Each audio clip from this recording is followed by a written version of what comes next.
হাতে আছে আর মাত্র 7 দিন। এরপরই হয়তো বাংলাদেশে ধেয়ে আসছে ইতিহাসের সেরা তেল দুর্ভিক্ষ।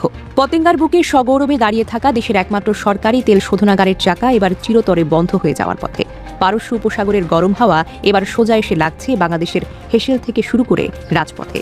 মধ্যপ্রাচ্যের দুই বড় দেশের ঝামেলার জাতাকলে পড়ে দেশের জ্বালানি খাত এখন এমন এক বেড়াগালে পড়েছে যেখান থেকে বের হওয়ার কোনো রাস্তা আপাতত চোখে পড়ছে না। এই যুদ্ধ এখন আর ইরান আমেরিকার যুদ্ধে নেই, বরং এটি বিশ্বের জন্য পরিণত হয়েছে ভয়াবহ গেম অফ চিকেনে, যেখান থেকে কোনো পক্ষই সরে আসবে না। বিশেষজ্ঞদের আশঙ্কা, যদি সত্যি হয় তাহলে এর পরিণতির বড় শিকার হবে বাংলাদেশের মতো দেশগুলো, যারা মূলত তেল ও জ্বালানির জন্য মধ্যপ্রাচ্যের দেশগুলোর উপর পুরোপুরি নির্ভরশীল। হরমুজ প্রণালীর এই অচলাবস্থা যদি চলতে থাকে তাহলে এভাবে আর কতদিন পরিস্থিতি সামাল দেওয়া যাবে? বাংলাদেশের মতো প্রবাসী আয় বা রেমিটেন্স নির্ভর দেশগুলোর জন্য মধ্যপ্রাচ্যের অর্থনীতি যদি মুখ থুবড়ে পড়ে, তবে সেখানে কর্মরত লাখ লাখ প্রবাসী শ্রমিক বাধ্য হবেন দেশে ফিরে আসতে। এই বিপুল সংখ্যক বেকার মানুষের চাপ এবং একই সঙ্গে অর্থনীতির মূল চালিকা শক্তি রেমিটেন্স প্রবাহের আকস্মিক পতন, এই বহুমুখী সংকট সামাল দেওয়ার মতো সক্ষমতা বাংলাদেশের মতো ভঙ্গুর অর্থনীতির দেশগুলোর আসলে নেই। আমার ইন্ডিয়া বয়কটি ভাবির পোলার এখন কোথায়? আমি তো তাদের হারিকেন দিয়ে হেজাক বাতি দিয়ে খুঁজে বেড়াইতেছি। আচ্ছা, এখন কেন আমার ভাবির পোলারা ইন্ডিয়া বয়কট মিছিল করে না? আসসালামু আলাইকুম দর্শক, সিগন্যাল বিডি চ্যানেলের নতুন একটি গুরুত্বপূর্ণ নিউজ ভিডিও নিয়ে আপনাদের মাঝে হাজির হলাম। প্রিয় দর্শক, বাংলাদেশের বর্তমান রাজনৈতিক প্রেক্ষাপট জানতে যারা এই ভিডিওটিতে ক্লিক করেছেন তাদের সবাইকে বলবো আপনারা ধৈর্য সহকারে পুরো ভিডিওটি দেখতে থাকুন, কারণ এই ভিডিওটিতে এমন কিছু তথ্য বা উপাত্ত শেয়ার করা হয়েছে যা জানলে আপনারা অবাক হবেন। প্রিয় দর্শক, ইতিমধ্যে আপনারা অনেকগুলো ভিডিওর অংশবিশেষ দেখে নিয়েছেন এবং আশা করি দেখেই বুঝতে পেরেছেন আজকের ভিডিওটি কতটি গুরুত্বপূর্ণ এবং আকর্ষণীয় হতে চলেছে। এখনো যারা আমাদের চ্যানেলটি সাবস্ক্রাইব করেননি তাদের সবাইকে বলবো আমাদের চ্যানেলটি সাবস্ক্রাইব করে পাশে থাকা বেল আইকনটি অন করে দিবেন, আর যারা ইতিমধ্যেই সাবস্ক্রাইব করেছেন তাদেরকে অসংখ্য ধন্যবাদ। তো প্রিয় দর্শক, চলুন আর কথা বাড়াবো না, একটি লাইক দিয়ে মূল ভিডিওতে যাওয়া যাক। হাতে আছে আর মাত্র 7 দিন। এরপরই হয়তো বাংলাদেশে ধেয়ে আসছে ইতিহাসের সেরা তেল দুর্ভিক্ষ। পতেঙ্গার বুকে সগৌরবে দাঁড়িয়ে থাকা দেশের একমাত্র সরকারি তেল শোধনাগারের চাকা এবার চিরতরে বন্ধ হয়ে যাওয়ার পথে। পারস্য উপসাগরের গরম হাওয়া এবার সোজা এসে লাগছে বাংলাদেশের হেসেল থেকে শুরু করে রাজপথে। মধ্যপ্রাচ্যের দুই বড় দেশের ঝামেলার জাতাকলে পড়ে দেশের জ্বালানি খাত এখন এমন এক বেড়াগালে পড়েছে যেখান থেকে বের হওয়ার কোনো রাস্তা আপাতত চোখে পড়ছে না। তেলের অভাবে যদি একবার এই বিশাল শোধনাগারের চাকা ঘোড়া বন্ধ হয়ে যায় তবে পুরো দেশ কিভাবে অন্ধকারে তলিয়ে যাবে তা ভাবলেই যেন গায়ে কাটা দেয়। আজকের এই বিশেষ প্রতিবেদনে ফাঁস করা হবে ঠিক কী কারণে বাংলাদেশের তেলের মজুদ শূন্যের কোঠায় নেমেছে, কেন মাঝপথ থেকে ফিরে যাচ্ছে তেলের জাহাজ, আর এই বিশাল বিপদ থেকে বাঁচার আদৌ কোনো উপায় আছে কিনা। পতেঙ্গায় থাকা ইস্টার্ন রিফাইনারি এখন আক্ষরিক অর্থে জীবনের শেষ অবস্থায়। যে বিশাল কারখানার উপর পুরো দেশকে সচল রাখার ভার, সেই কারখানাতে এখন অপরিশোধিত তেল বা ক্রুড অয়েলের মজুদ একদম তলানিতে। বাংলাদেশের পেট্রোলিয়াম কর্পোরেশনের বড় কর্তাদের এখন যেন মাথায় হাত, কারণ মজুদ এতটাই নিচে নেমে গেছে যে ট্রাঙ্কের একেবারে নিচে পড়ে থাকা গাদ বা ডেথ স্টক দিয়ে কোনো মতে জোড়াতালি দিয়ে কাজ চালানো হচ্ছে। 1 এপ্রিলের হিসেবে ব্যবহারযোগ্য এই তেলের পরিমাণ ঠেকেছে মাত্র 19,000 টনে। এই নামমাত্র তেল দিয়ে আর বড়জোর হয়তো 1 সপ্তাহ পর্যন্ত টিকে থাকা যাবে, এরপরই ঘটবে আসল ভরাডুবি। মেশিনের চাকা এক চুলো নড়বে না, পুরো দেশ যেন এক গভীর খাদের কিনারা এসে দাঁড়িয়েছে। আচ্ছা, একবার ভাবুন তো, যে বিশাল কারখানা দিন রাত 24 ঘন্টা সচল থেকে সারা দেশের গাড়ির চাকা ঘোরায়, সেই কারখানা যদি হুট করে নীরব হয়ে যায় তবে দেশের কি ভয়ঙ্কর অবস্থা হতে পারে। চারিদিকে একটা চরম হাহাকার পড়ে যাবে। সাধারণ মানুষ থেকে শুরু করে বড় বড় ব্যবসায়ীরা সবাই এখন চোখে সর্ষে ফুল দেখবে। এই লেজে গোবরে অবস্থার পেছনে সবচেয়ে বড় কারণ হিসেবে কাজ করছে মধ্যপ্রাচ্যের ঝামেলা। ইরান ইসরায়েলের রেশারেশিতে এখন মাইনকার চিপায় ফেসে গেছে বাংলাদেশ। ইস্টার্ন রিফাইনারি মূলত সৌদি আরবের আরাবিয়ান লাইট এবং আরব আমিরাতের মারবান ক্রুড অয়েল পরিশোধন করে দেশের তেলের বিশাল চাহিদা মেটায়। আর গত মাসেই বিশাল 2টি জাহাজ ভর্তি করে অপরিশোধিত তেল আসার কথা ছিল, কিন্তু গত 28 ফেব্রুয়ারি থেকে পারস্য উপসাগরে যে উত্তেজনা ছড়াতে শুরু করেছে তাতে সেই জাহাজগুলো মাঝপথে আটকে যায়। বাংলাদেশের জন্য তেল নিয়ে আসা নর্ডিক পোলুক নামের একটি জাহাজ 3রা মার্চ বাধ্য হয়ে সৌদি আরবের বন্দরে ফিরে যায়, কারণ হরমুজ প্রণালী এখন একটি ভয়ঙ্কর ফাঁদ। গত 8 এপ্রিল দেশগুলোর মধ্যে একতরফা সমঝোতা হলেও এই নৌরুট দিয়ে জাহাজ চলাচলের সাহস করছে না কেউই। অন্যের দ্বন্দ্বে এখন আমাদের দেশের জ্বালানি নিরাপত্তা অথই জলে হাবুডুবু খাচ্ছে। কে জানতো হাজার হাজার মাইল দূরের দুই দেশের মারামারির আঁচ এসে সরাসরি বাংলাদেশের মানুষের গায়ে লাগবে। তবে এমন এক হাসফাস দশায় পড়ে অন্য রাস্তার খোঁজ করা হয়েছিল ঠিকই। মালয়েশিয়া থেকে তেল আনার একটি সুযোগ তৈরি হলেও সরকারি কাজের ধীর গতিতে তা এখন আটকে পড়েছে, অর্থাৎ কাগজপত্রের মারপ্যাচে পড়ে এখন কোনো সমাধান আসেনি। একটি ফাইল এই টেবিল থেকে ও টেবিলে যেতে পার হয়ে যাচ্ছে মূল্যবান সময়। অন্যদিকে আরেকটি উপায় হিসেবে সৌদি আরবের ইয়ানবু বন্দর ব্যবহার করার কথা ভাবা হচ্ছে, কিন্তু সেখানেও লুকিয়ে আছে আরেক গলার কাটা। এই বন্দর ব্যবহার করলে প্রতি ব্যারেলে $0.25 বাড়তি খরচ গুনতে হবে, আর বিশ্ববাজারে এই চড়া দামের চাপ দিন শেষে সাধারণ মানুষের ঘাড়ে পড়বে তা নিশ্চয়ই বলা যায়, আর বুঝিয়ে বলার অপেক্ষাও রাখে না। এমনিতেই জিনিসপত্রের দামে মানুষের নাভিশ্বাস, আর তার উপর এই বাড়তি খরচ যেন মরার ওপর খাড়ার ঘা। বিকল্প পথ খুঁজতে গিয়েও পদে পদে বাধা আর বিপত্তির সম্মুখীন হতে হচ্ছে। কোথাও যেন কোনো সহজ সমাধান নেই। এখন সবচেয়ে বড় ভয়ের জায়গা হলো ইস্টার্ন রিফাইনারি যদি সত্যি সত্যি বন্ধ হয়ে যায়, তবে দেশের ঠিক কী হাল হবে। দেশের মোট জ্বালানি তেলের চাহিদার প্রায় 24% সরাসরি আসে এই একটিমাত্র শোধনাগার থেকে। যেহেতু ডিজেল আমরা সরাসরি বিদেশ থেকে কিনে আনি, তাই হয়তো তাৎক্ষণিকভাবে ডিজেলের খুব বড় কোনো হাহাকার পড়বে না, কিন্তু আসল বিপত্তি ঘটবে পেট্রোল ও অকটেনের ক্ষেত্রে। দেশে ব্যবহৃত পেট্রোল এবং অকটেনের বিরাট অংশ তৈরি হয় এই পতেঙ্গার কারখানায়। তবে এই শোধনাগার একবার বন্ধ হয়ে গেলে দেশের গাড়ি ঘোড়া সব যেন রাস্তায় থমকে যাবে। সাধারণ মানুষকে তখন দিকবিদিক জ্ঞান হারিয়ে রাস্তায় নাকানি চোবানি খেতে হবে। চারিদিকে তৈরি হবে চরম বিশৃঙ্খলা, যা সামাল দেওয়া কারো পক্ষেই কোনোভাবেই সম্ভব না। একবার ভেবে দেখুন তো, রাস্তায় কোনো গাড়ি নেই, পেট্রোল পাম্পগুলোতে ঝুলছে তালা, মানুষ গাদাগাদি করে বাসের জন্য দাঁড়িয়ে আছে, কিন্তু কোনো বাস নেই। এমন একটা ভুতুড়ে পরিস্থিতি তৈরি হতে পারে আর মাত্র কয়েকটা দিনে। অন্যদিকে সাধারণ একটি জেনারেটর চালানো আর বিশাল রিফাইনারি চালানোর মধ্যে তো আকাশ পাতাল তফাৎ। ইস্টার্ন রিফাইনারির মতো এত বড় একটি কারখানা যদি তেলের অভাবে একবার পুরোপুরি বন্ধ হয়ে যায়, তবে তা আবার নতুন করে চালু করা এক চরম ঝুঁকির কাজ। দীর্ঘদিনের পুরনো এই কারখানার কলকবজাগুলো এমনভাবে তৈরি করা হয়েছে যা বিরতিহীনভাবে চলতে বাধ্য। হঠাৎ করে যদি মেশিনের চাকা থমকে যায়, তবে পাইপলাইনে থাকা তেলের অবশিষ্টাংশ জমে গিয়ে মারাত্মক কারিগরি ত্রুটি দেখা যাবে। সোজা কথায় বলতে গেলে মাত্র 7 দিনের তেল সংকটের কারণে যদি কারখানা বন্ধ হয়, তবে তা মেরামত করে পুনরায় সচল করতে মাসের পর মাস পার হয়ে যাবে। আর এই দীর্ঘ সময় ধরে উৎপাদন বন্ধ থাকা মানে হলো বাংলাদেশের জ্বালানি খাতের জন্য এক অপূরণীয় ক্ষতি, যা হারে হারে টের পাওয়া যাবে। বিশেষজ্ঞরা বারবার সাবধান করেছেন, মেশিনের ভেতরে একবার তেল জমে শক্ত হয়ে গেলে কিন্তু কোটি কোটি টাকার পার্টস নষ্ট হয়ে যেতে পারে। তখন নতুন করে সব ঠিক করতে গিয়ে কোষাগার রীতিমতো ফাঁকা হয়ে যাবে। এত সব বিপদের মাঝেও সরকারি পর্যায় থেকে বলা হচ্ছে এখনই দিশেহারা হওয়ার মতো কিছুই ঘটেনি। জ্বালানি প্রতিমন্ত্রী অনিন্দ্র ইসলাম জানিয়েছেন, পরিশোধিত তেল বোঝাই করা বেশ কয়েকটি জাহাজ ইতিমধ্যে দেশের বন্দরে এসে পৌঁছেছে। পেট্রোগ্যাস ইন্টারন্যাশনালের সাথে ডিজেল নিয়ে নতুন একটি চুক্তিও তো সম্পন্ন হয়েছে, কিন্তু এখানে ঘাপটি বেড়ে আছে আসল বিপদ। অপরিশোধিত তেল এনে দেশে পরিশোধন করলে যেখানে কোটি কোটি টাকা বাঁচানো যায়, সেখানে সরাসরি পরিশোধিত তেল চড়া দামে কেনা মানে হলো দেশের অর্থনীতিকে এক বিশাল বিপদে ফেলে দেওয়া। বর্তমানে দেশের ডলার রিজার্ভের যে করুণ অবস্থা, তাতে এই বিপুল পরিমাণ বৈদেশিক মুদ্রা খরচের চাপ কতদিন সামলানো যাবে তা নিয়ে সবার চোখ ছানা পড়া। একদিকে তেলের অভাব মেটাতে গিয়ে চড়া দামে তেল কেনা হচ্ছে, অন্যদিকে দেশের ডলারের ভান্ডার দ্রুত ফুরিয়ে যাচ্ছে। এটা যেন শাখের করাত, যেতেও কাটে হাসতেও কাটে। শুধু বাহিরের সংকটই নয়, ভেতরে ডলার সংকটও এখন আগুনে ঘি ঢালছে। মালয়েশিয়া বা অন্যান্য দেশ থেকে তেল আনার ক্ষেত্রে বিদেশি প্রতিষ্ঠানগুলো এখন সিকিউরিটি ডিপোজিট ছাড়া তেল দিচ্ছে না। আমাদের ব্যাংকিং খাতের উপর আমাদের আস্থার অভাবটা দিন দিন অনেক বেড়ে গেছে।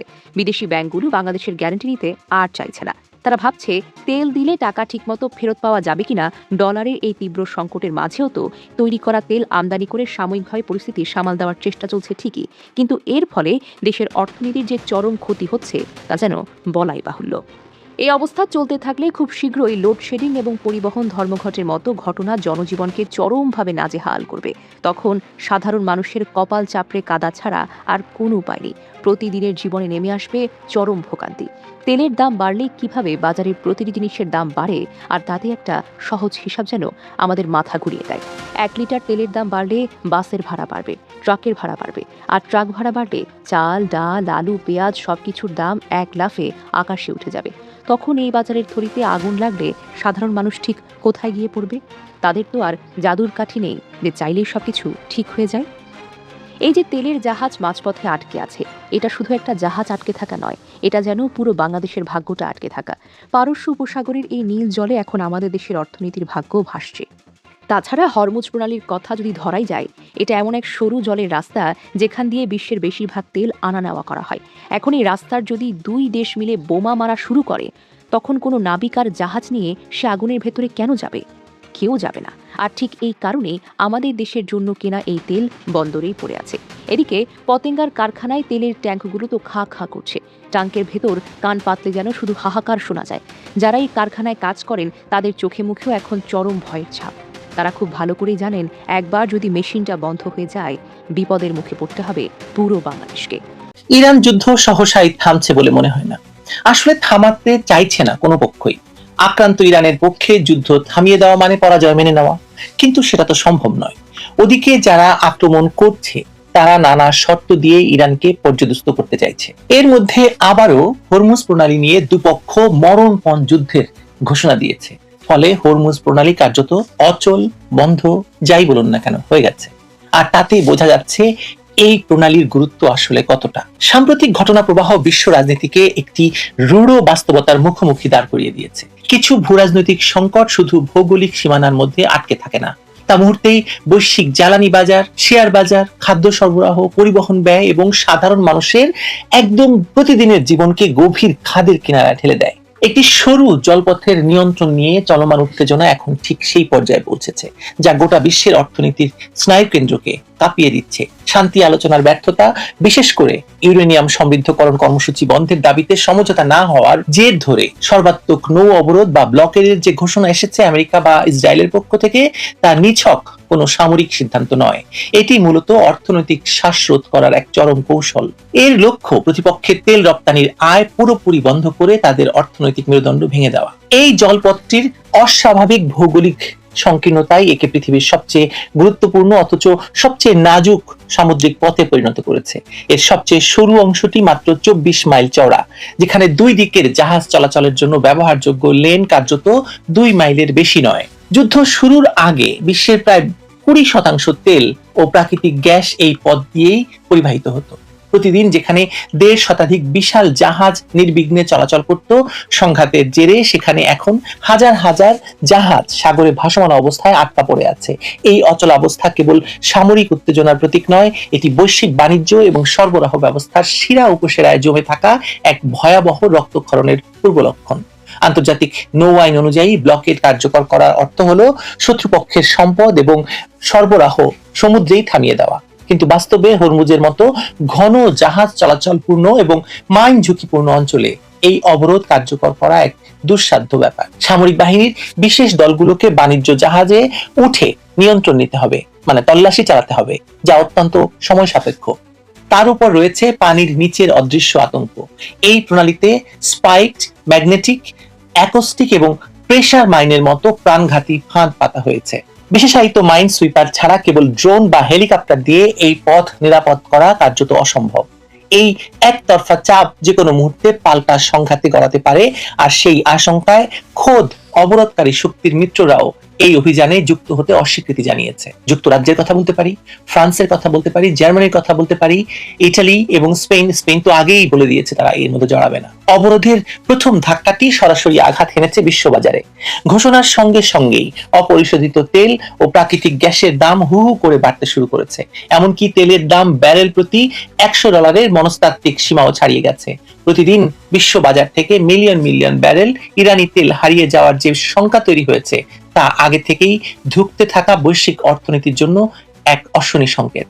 জ্বালানির দাম বাড়ার অর্থ কেবল পেট্রোল পাম্পে খরচ বৃদ্ধি নয়। আধুনিক অর্থনীতিতে তেল এবং গ্যাস হলো উৎপাদন, পরিবহন, প্রক্রিয়াজাতকরণ এবং সংরক্ষণের মূল ভিত্তি। এই সংকট দীর্ঘায়িত হলে রাসায়নিক, প্লাস্টিক এবং কৃষি খাতের সবচেয়ে গুরুত্বপূর্ণ উপাদান সারের দাম আকাশ ছোঁয়া হবে।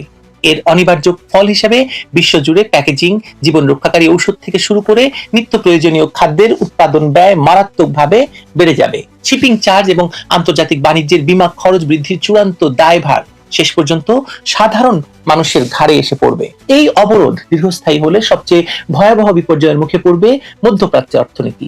কাতার তার গ্যাস রপ্তানি 90% করে এই পথ দিয়ে। টানা 30 দিন প্রণালী বন্ধ থাকলে তাদের মজুদ ব্যবস্থা বিকল হয়ে গ্যাস উৎপাদন পুরোপুরি বন্ধ হয়ে যাবে। ইরাকের তেল রপ্তানির প্রায় 100% এই রুট নির্ভর। তেল ছাড়া ইরাক সরকারের পক্ষে 60 দিনের বেশি টিকে থাকা সম্ভব নয়। ফলে সরকারি কর্মচারীদের বেতন ভাতা বা খাদ্য আমদানি চরমভাবে বাধাগ্রস্ত হয়ে রাষ্ট্র কাঠামো ভেঙে পড়ার উপক্রম হবে। একইভাবে কুয়েত এবং বাহরাইন তাদের আমদানি রপ্তানির জন্য হরমুজের উপর এতটাই নির্ভরশীল যে প্রণালী বন্ধ থাকা মানেই সেখানে নিত্যপণ্যের তীব্র হাহাকার শুরু হওয়া। সৌদি আরব এবং সংযুক্ত আরব আমিরাত পাইপলাইনের মাধ্যমে লোহিত সাগর দিয়ে যৎ সামান্য তেল রপ্তানির সুযোগ পেলেও স্বাভাবিক সক্ষমতার তুলনায় তা এতটাই নগণ্য যে তা দিয়ে বিশাল অর্থনীতি সচল রাখা কঠিন। এমনকি অবরোধের মূল লক্ষ্য যে ইরান, তাদের অর্থনীতিও এই জলপথ ছাড়া পুরোপুরি অচল হয়ে পড়বে। জ্বালানি সরবরাহের এই শূন্যতার ঢেউ আছড়ে পড়বে এশিয়ার বড় বড় অর্থনীতিগুলোর উপর। এশিয়ার প্রধান আমদানিকারক দেশগুলো জাপান, দক্ষিণ কোরিয়া, চীন এবং ভারত বর্তমানে তাদের জরুরি মজুতের উপর নির্ভর করে দিন গুনছে। কিন্তু এই রিজার্ভ ফুরিয়ে যাওয়ার পর শিল্পের চাকা কিভাবে ঘুরবে সেই উত্তর কারো জানা নেই। এর চেয়েও বড় মানবিক এবং অর্থনৈতিক ট্র্যাজেডি অপেক্ষা করছে বাংলাদেশের মতো প্রবাসী আয় বা রেমিটেন্স নির্ভর দেশগুলোর জন্য। মধ্যপ্রাচ্যের অর্থনীতি যদি মুখ থুবড়ে পড়ে, তবে সেখানে কর্মরত লাখ লাখ প্রবাসী শ্রমিক বাধ্য হবেন দেশে ফিরে আসতে। এই বিপুল সংখ্যক বেকার মানুষের চাপ এবং একই সঙ্গে অর্থনীতির মূল চালিকা শক্তি রেমিটেন্স প্রবাহের আকস্মিক পতন, এই বহুমুখী সংকট সামাল দেওয়ার মতো সক্ষমতা বাংলাদেশের মতো ভঙ্গুর অর্থনীতির দেশগুলোর আসলে নেই। এই বৈশ্বিক সংকটের সরাসরি ভুক্তভোগী এখন বাংলাদেশ।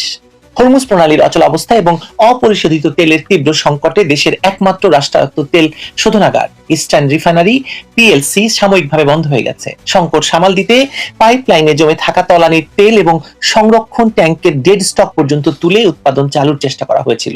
স্বাভাবিক সময়ে যেখানে বিপুল পরিমাণ তেল পরিশোধন করা হতো, সেখানে ক্রমান্বয়ে উৎপাদন কমিয়ে এখনো শেষ রক্ষা হয়নি। মাসের পর মাস ধরে অপরিশোধিত তেল আমদানি বন্ধ থাকায় সরাসরি অভিঘাত পড়েছে এই কারখানাটির উপর বা এই রিফাইনারিটির উপর। যদিও সাময়িকভাবে পরিশোধিত তেলের মজুদ নিয়ে সরকার বাজার স্বাভাবিক রাখার চেষ্টা করছে, কিন্তু একটি মাত্র শোধনাগার এবং একটি মাত্র আন্তর্জাতিক সরবরাহ রুটের উপর নির্ভরশীল যে কতটা আত্মঘাতী হতে পারে তা এই ঘটনা চোখে আঙুল দিয়ে দেখিয়ে দিয়েছে। বিকল্প উৎস এবং নিজস্ব পরিশোধন সক্ষমতা না বাড়ালে ভবিষ্যতের যে কোনো ভূরাজনৈতিক অস্থিরতা দেশের জ্বালানি নিরাপত্তাকে সরাসরি শেষ করে দেবে। হরমুজ প্রণালীকে ঘিরে এই মরণপণ উত্তেজনা বিশ্ববাসীকে নতুন করে স্মরণ করিয়ে দিচ্ছে যে আধুনিক পৃথিবী কতটা গভীরভাবে সংযুক্ত এবং একই সঙ্গে কতটা ভঙ্গুর। এক পক্ষ চাইছে পেশি শক্তি এবং অর্থনৈতিক অবরোধের মাধ্যমে প্রতিপক্ষকে নিঃশেষ করে দিতে, আর অন্য পক্ষ মাইন, ড্রোন আর মিসাইলের ভয়াল উপস্থিতি জানান দিয়ে বুঝিয়ে দিচ্ছে এই যুদ্ধের উত্তাপ কেবল তাদের ভূখণ্ডেই সীমাবদ্ধ থাকবে না। এই দুই চরমপন্থার মাঝখানে জিম্মি হয়ে পড়েছে লক্ষ লক্ষ বাণিজ্য জাহাজ, বিশ্ববাজারের স্থিতিশীলতা, কোটি কোটি মানুষের কর্মসংস্থান এবং প্রতিটি সাধারণ পরিবারের রান্নাঘরের বাজেট। এই নৌ অবরোধ বাস্তবে পূর্ণ মাত্রায় কার্যকর হবে নাকি শেষ পর্যন্ত কূটনৈতিক দর কষাকষির একটি ধ্বংসাত্মক অস্ত্র হিসেবেই ব্যবহৃত হবে তা হয়তো চিরেই স্পষ্ট হবে। কিন্তু একটি বিষয় চরম সত্য যে হরমুজের নীল জলে যে সংঘাতের আগুন জ্বলছে, তার লেলিহান শিখা থেকে পৃথিবীর কোনো প্রান্ত, কোনো অর্থনীতি বা কোনো সাধারণ মানুষই আর নিরাপদ নয়। প্রিয় দর্শক, ইতিমধ্যে আপনারা আমাদের পুরো ভিডিওটি দেখেছেন। ভিডিওটি দেখে কি জানলেন এবং বুঝলেন, অবশ্যই আপনাদের মূল্যবান মতামতটি আমাদের কমেন্ট বক্সে জানাতে ভুলবেন না। এখনো যারা আমাদের চ্যানেলটি সাবস্ক্রাইব করেননি, তাদের সবাইকে বলবো আমাদের চ্যানেলটি সাবস্ক্রাইব করে পাশে থাকা বেল আইকনটা অন করে দিবেন এরকম নিত্য নতুন প্রতিদিন গরম গরম নিউজ আপডেট পেতে। ধন্যবাদ সবাইকে।